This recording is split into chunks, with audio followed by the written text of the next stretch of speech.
Hi guys, as promised, a short video just to show you the resistance soldering unit in action.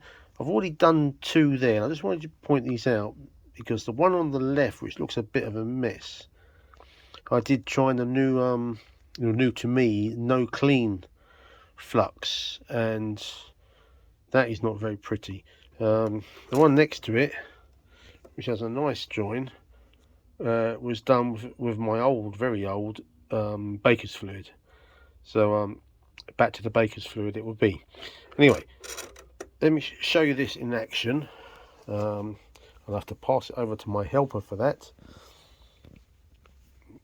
I'll try and get this as neat as possible, and so that you can see it. So these have already been tinned because that's the best procedure to do for these type of things. So that is more or less lined up where it's supposed to go. Probe goes on.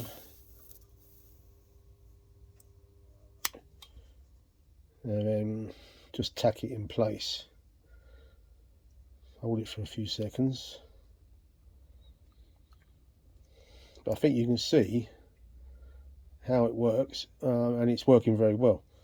Let's put this down. I don't want to knock it off because I've only tacked it for now. But